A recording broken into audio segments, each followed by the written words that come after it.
Hello, എന്തൊക്കെയുണ്ട് വിശേഷം? സുഖമാണോ എല്ലാവർക്കും? അങ്ങനെ ഓണം ആവാറായി. ഈ ഓണത്തിന് ഉണ്ടാക്കാൻ പറ്റിയ അടിപൊളി ഒരു ഇഞ്ചിക്കറിയുടെ റെസിപ്പി ആയിട്ടാണ് വന്നേക്കുന്നത്. ഒരു 10 മിനിറ്റ് മതി ഈ ഇഞ്ചിക്കറി ഉണ്ടാക്കാനായിട്ട്. ഇഞ്ചിക്കറി 2 ടൈപ്പിൽ ഉണ്ടാക്കാൻ പറ്റും. ഒരെണ്ണം തേങ്ങ ചേർത്തും ഒരെണ്ണം തേങ്ങ ചേർക്കാതെയും. ഇത് തേങ്ങ ചേർത്തുള്ള ഇഞ്ചിക്കറിയാണ്. എങ്ങനെ ചെയ്യുന്നതെന്ന് നോക്കിയാലോ? ഇതിനു വേണ്ടി 100 ഗ്രാം ഇഞ്ചിയാണ് ഞാൻ എടുക്കുന്നത്. ഈ ഇഞ്ചി നന്നായിട്ട് ക്ലീൻ ചെയ്തെടുത്ത് നൈസായിട്ട് കട്ട് ചെയ്തെടുക്കണം. ഈ ഇഞ്ചിക്കറി ഞാനൊരു ചീനച്ചട്ടിയിലാണ് ഉണ്ടാക്കുന്നത്. അങ്ങനെ അടുപ്പിൽ ചട്ടി വെച്ച് നന്നായിട്ട് ചൂടായി കഴിയുമ്പോൾ വെളിച്ചെണ്ണ ഒഴിച്ച് ഈ ഇഞ്ചി അതിലേക്കിട്ടൊന്ന് റോസ്റ്റ് ചെയ്തെടുക്കണം. ഞാൻ ഹൈ ഫ്ലെയിമിൽ വെച്ച് തന്നെയാണ് റോസ്റ്റ് ചെയ്തെടുത്തത്. ഇതിൻ്റെ കളർ ചെറുതായിട്ടൊന്ന് മാറി വരുന്ന ടൈമിൽ ഇതിലേക്ക് തേങ്ങ ചേർക്കേണ്ടതുണ്ട്. അപ്പോൾ 1/2 കപ്പ് തേങ്ങയാണ് ഇതിന് ആവശ്യമുള്ളത്. അപ്പോൾ ഈ ഇഞ്ചി ആവുന്ന ടൈമിൽ തേങ്ങ വേഗം ചിരണ്ടിയെടുക്കാം. ഈ ഇഞ്ചിക്കറി ഒരാഴ്ചയോളം കേടാവാതെ ഇരുന്നോളും. ഫ്രിഡ്ജിലൊന്നും വയ്ക്കേണ്ട ആവശ്യമില്ല. ഞാൻ എപ്പോഴും മൺചട്ടിയിൽ തന്നെയാണ് ഇഞ്ചിക്കറി ഉണ്ടാക്കാറ്. രാവിലെ എല്ലാ ദിവസവും ഒന്ന് ചൂടാക്കി കൊടുക്കും. ഇങ്ങനെ ചൂടാക്കി എടുക്കുന്തോറും ഇതിൻ്റെ ടേസ്റ്റ് ഒന്നുകൂടി കൂടി വരുന്നതായിട്ട് എനിക്ക് തോന്നിയിട്ടുള്ളത്.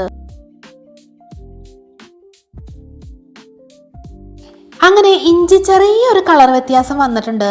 ഇനി ഇതിലേക്ക് 1/2 കപ്പ് തേങ്ങ കൂടി ചേർക്കാം. ഈ തേങ്ങയും ഈ ഇഞ്ചിയും നല്ല ഗോൾഡൻ കളർ വരെ വറുത്തെടുക്കണം.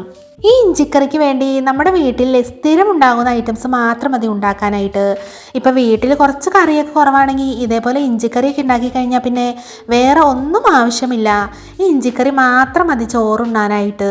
ഞാനിവിടെ ഇഞ്ചിക്കറിയൊക്കെ ഉണ്ടാക്കി വെച്ചിട്ടുണ്ടെങ്കിൽ ജോലിയൊക്കെ ചെയ്യുന്ന സമയത്ത് ഇടയ്ക്കിടയ്ക്ക് പോയി ഒന്ന് ടേസ്റ്റ് നോക്കും.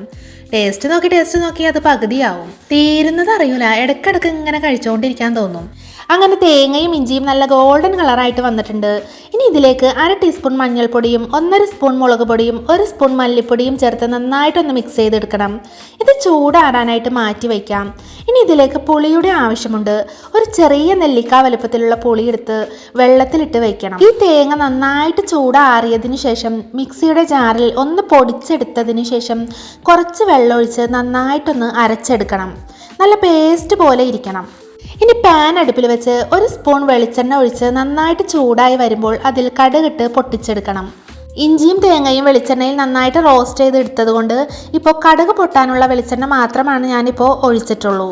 ഈ കടുക് നന്നായിട്ട് പൊട്ടി വരുമ്പോൾ ഇതിലേക്ക് 2-3 ഉണക്കമുളകും വേപ്പലയും ചേർത്തൊന്ന് വറുത്തെടുക്കണം. ഈ വേപ്പലയും ഉണക്കമുളകും നന്നായിട്ടൊന്ന് മുരിഞ്ഞു വരുമ്പോൾ അതിലേക്ക് 1/2 ടീസ്പൂൺ കാശ്മീരി മുളക് പൊടി കൂടി ചേർക്കണം.